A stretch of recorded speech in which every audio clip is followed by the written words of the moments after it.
Good evening and welcome to Sunset News on this beautiful Thursday evening. As always, we bring you news, community stories, economics, weather, sports, and so much more. I'm your host, Glenora Shipura. Getting into the news tonight, research specialist Christian Kilder says the majority of Namibians prefer democracy in comparison to other forms of governance. According to research done across the continent, Namibia also fared well in terms of its populace preferring a democracy as compared to other African countries. Ohane Tlache gave this report. Ends of the demand and supply. But this means that 31% is approximately the number of committed Democrats that Namibia has. 1 in 3 Namibians can be considered a committed Democrat. The others all have other options open.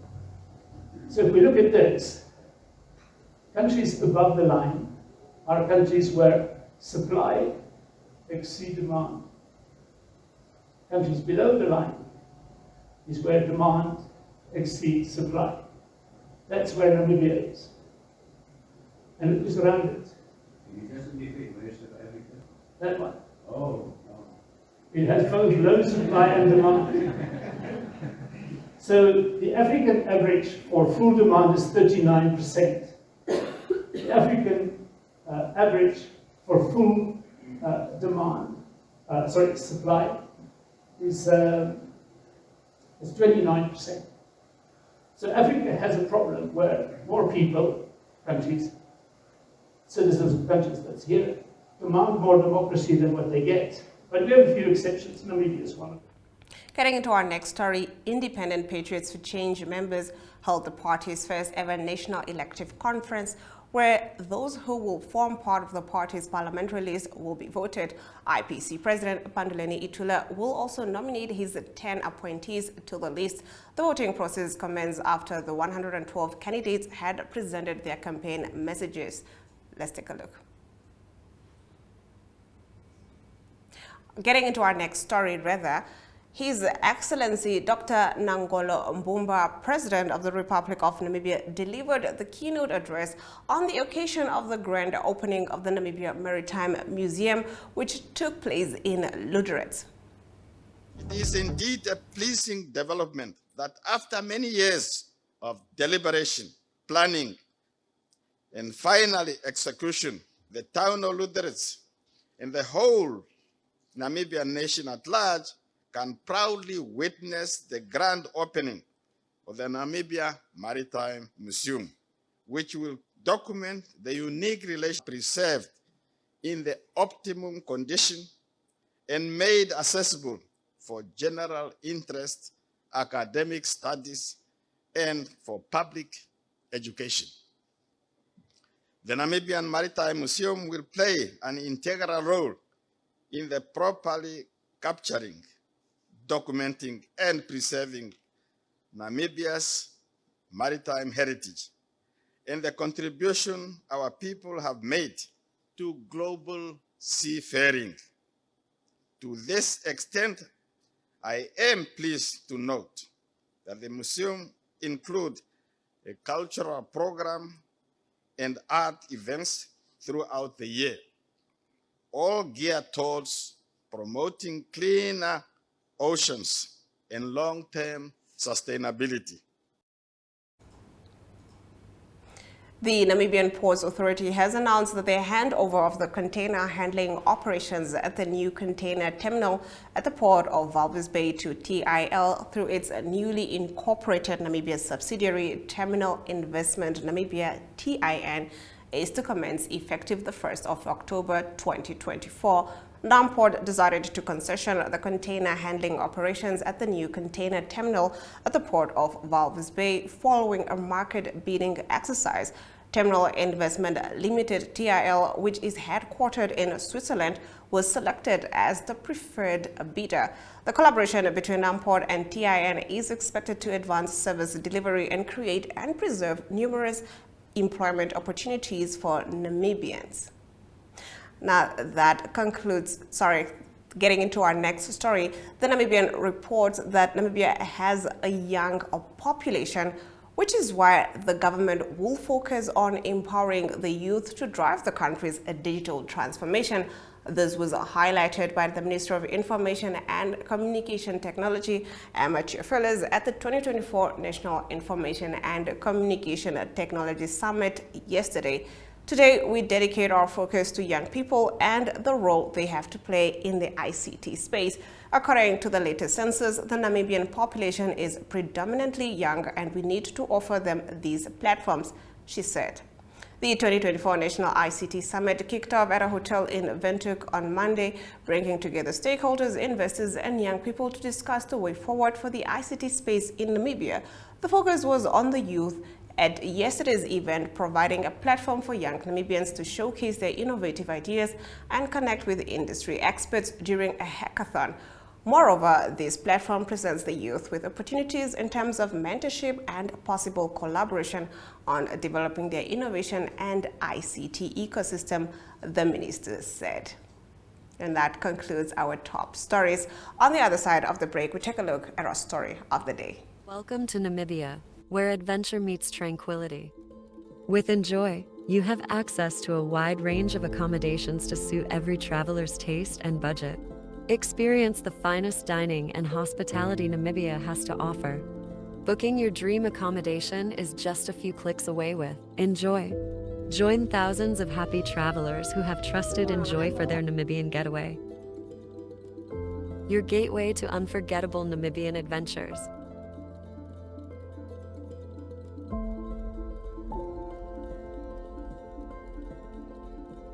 Visit us today at enjoy.my.na.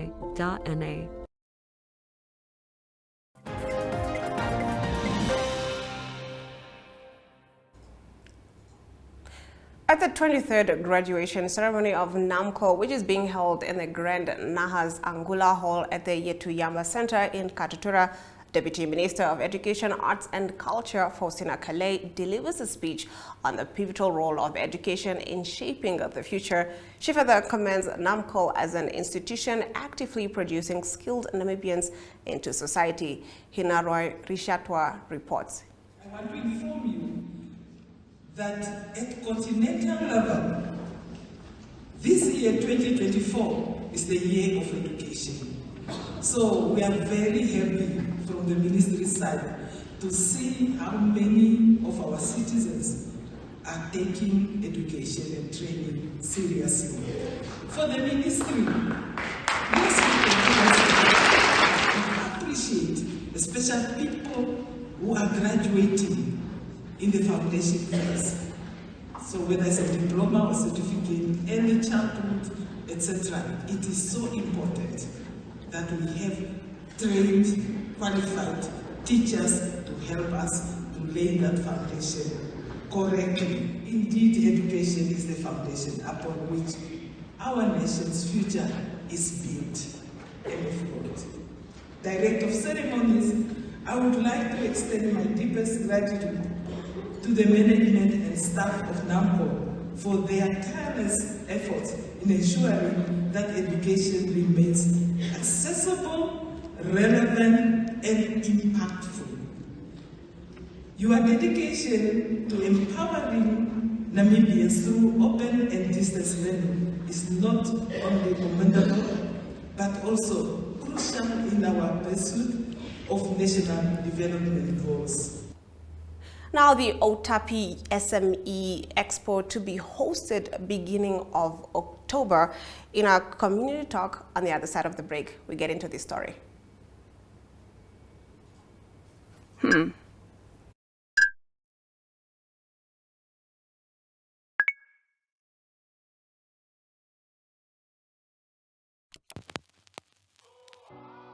eTicket, your online ticket solution for events and event marketing, bringing you ease of mind and making sure that your event gets out there.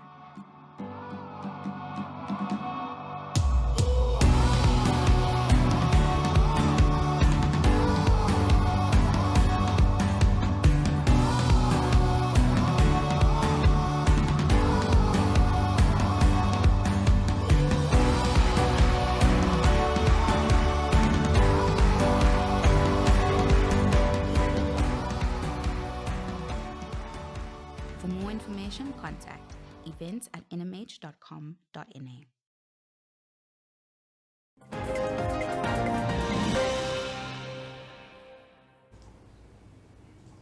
Getting into our community talk, at the media launch of the Otapi Youth SME Expo on Wednesday evening, the event's organizer, January Ivula, shared insights on the exhibition event that is scheduled to take place from the 2nd to the 6th of October at the Olufuku Center in Otapi. Kenya Kambowe was there and gave this report. Mr. Ivula, can you just give us a brief overview about the Otapi SME Youth Expo?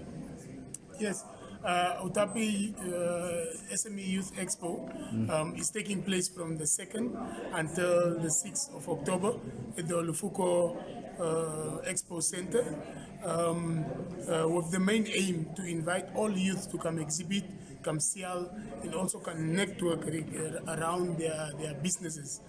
We gave out almost 100 free SME stalls for all the youth that have applied, those that have received the information. The Otapi Youth SME Expo is one of the first of its kind, and we have received support from business people like Easy Cranes, the Ministry of Youth and Sport, the Ministry of Trade, the Omusati Governor's Office. We still have exhibition stalls open for those who want to participate. This initiative will kick off with an official opening on the 2nd of October, and then with a choir competition on the 3rd of October, and then with a Miss SME Youth Expo pageant event on the 4th, and a closing music bash on the 5th. But the most important and activity is exhibition. Okay. We want everybody to come exhibit. Okay, thank you very much for your time, sir. Now that does sound like a step in the right direction. Moving on, according to Economic News, the Namibia Investment Promotion and Development Board and the Namibia Revenue Agency have signed an MOU. Stick around on the other side of the break for this story. Neo Paints has established a 67-year Namibian legacy, creating personalized paint solutions that blend quality and innovation for the Namibian people. We pride ourselves in being a 100% Namibian-owned company, investing in our country and our people by employing and empowering true Namibians. With every brushstroke, Neo Paints commits to our quality guarantee and always delivering a coat of excellence. At Neo Paints, we always stay true to our country. We are as Namibian as you. Welcome to Namibia, where adventure meets tranquility. With Enjoy, you have access to a wide range of accommodations to suit every traveler's taste and budget. Experience the finest dining and hospitality Namibia has to offer. Booking your dream accommodation is just a few clicks away with Enjoy. Join thousands of happy travelers who have trusted Enjoy for their Namibian getaway. Your gateway to unforgettable Namibian adventures.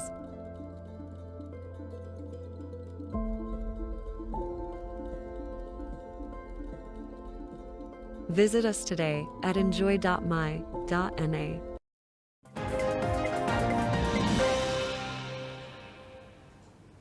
Getting into our economic news, as we mentioned before the break, the Namibia Investment Promotion and Development Board and the Namibia Revenue Agency signed a MOU that will allow NAMRA to send representatives that take up an office in the NIPDB building, creating a one-stop location for investors.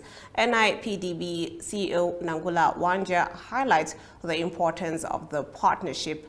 Elizabeth Davis reports. As a result of government driving our diversification strategy. So we know that this economy is an economy that was growing very well during some years, and it's an economy that struggled a lot during a number of years. And then what we noted is the drivers of the growth and the drivers of the economy of Namibia were very, very limited. So some of us served on the Namibia high-level panel on the Namibian economy, And we were asked by the president to say, between 2015 and now, why is our economy struggling? And we did a lot of work with the likes of Harvard Growth Lab, and we realized that, no, the economy is dependent on non-tradables, it's dependent on extractive sector, and it's dependent on government spending. So without that one, we are not growing. So we need to grow our private sector. That concludes our economic news. Next up is our financial indicators. On the commodities market, the Namibian dollar trades against the British pound at 23.31, against the euro at 19.72, against the US dollar at 17.89, 2 Namibian dollars and 51 cents gets you 1 Chinese yuan. On the commodities market, gold, all major commodities rather, went up, with gold trading at 1.34%, copper at 0.69%, platinum at 1.44%, and Brent crude oil at 1.45%, going for $72.15 per barrel. In international news, Russian shelling kills 3 Red Cross workers in eastern Ukraine. Stick around for this story.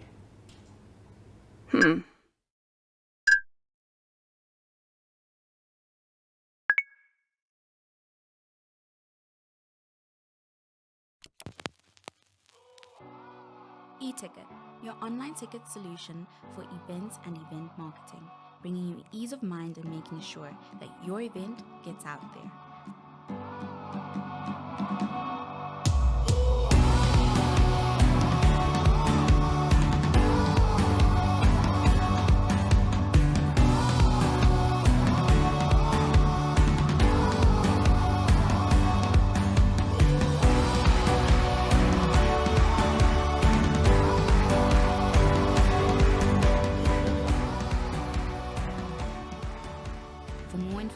Contact events@nmh.com.na.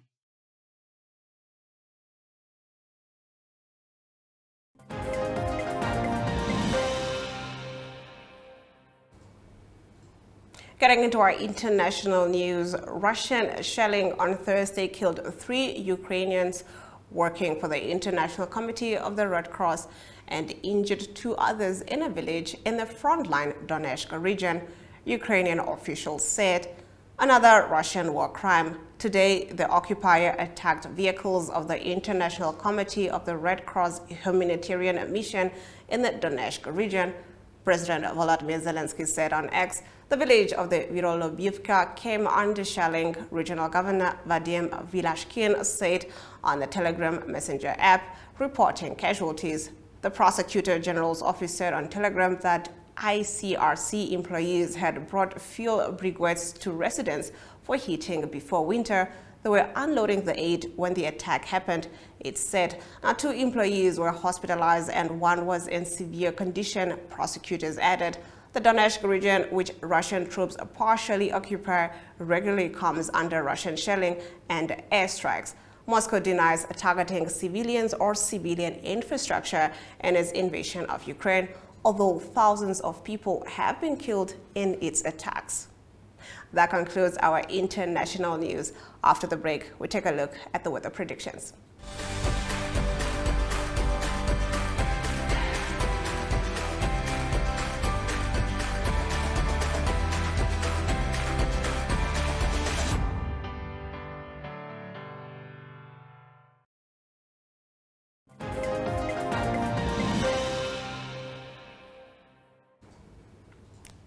It's now time to take a look at the weather predictions for tomorrow. Katimamulilo can expect sunny weather with a minimum of 20 degrees Celsius and a maximum of 38 degrees Celsius, while Rundu can expect partly cloudy conditions with a minimum of 21 degrees Celsius and a maximum of 37 degrees Celsius. The capital city can also expect partly cloudy conditions with a minimum of 17 degrees Celsius and a maximum of 31 degrees Celsius. Omaruru can also expect partly cloudy conditions with a minimum of 16 degrees Celsius and a maximum of 35 degrees Celsius.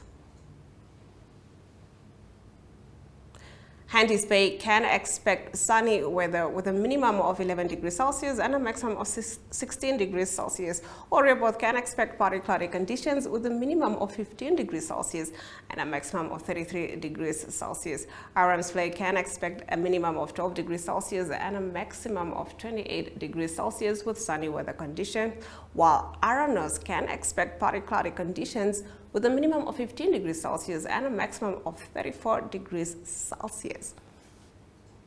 That's it from our weather predictions. On the other side of the break, we take a look at the world of sports with Sports Wrap.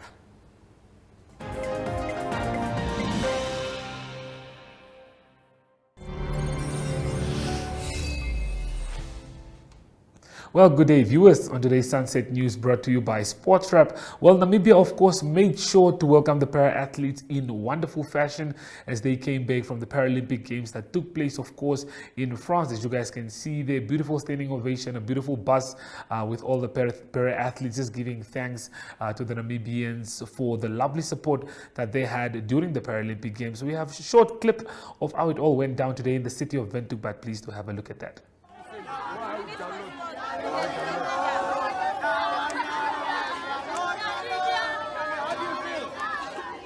I'll hold the mic for you.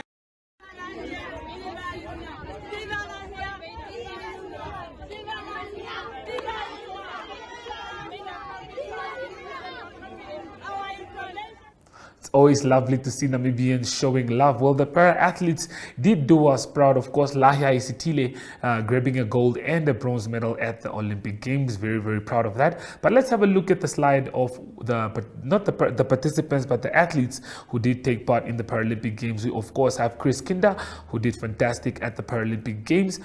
Moving on, we have Johannes Nambala. He was also there and a part of the whole game. Ananya Shikongo, a very famous name. We know this man has done great at previous Olympics.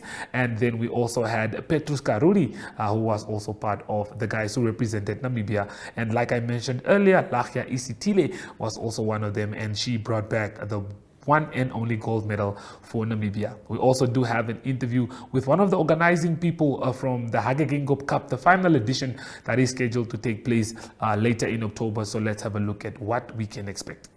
Tim already mentioned that we spend too much time acknowledging people who are acknowledged already.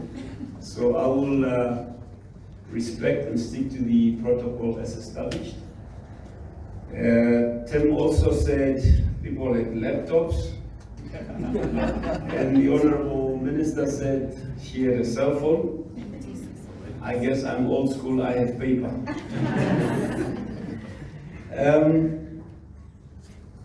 Yeah, what a bitter and sweet moment, as you said, Honorable Minister. I never knew that 10 years can go so fast. But this went by so quickly, so fast, and it's unbelievable that this is the final edition. As sad as I am, I'm equally thrilled to be here today and officially announce the return of this cup for its 10th and final edition. And we are launching it under the theme, The Legacy Continues. And a lot of people are asking me, why are you guys saying the legacy continues if this is the final? Dr. Hage Geingob was bigger than life, if you think of it. This man has gone through trials, tribulations, whatever he has gone through to be what he was.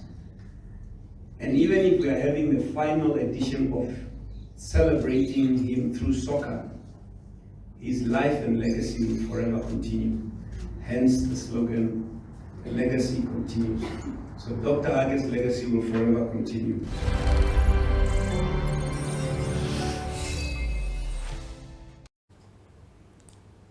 And with that, we've come to the end of the broadcast. Thank you for tuning in Monday to Thursday and watching Sunset News. Do make sure you join Sunset News on Facebook, on all the NWIT platforms on weekdays, as well as on our website, oneup2.com. From me, Glenn Rashipura. Until next time.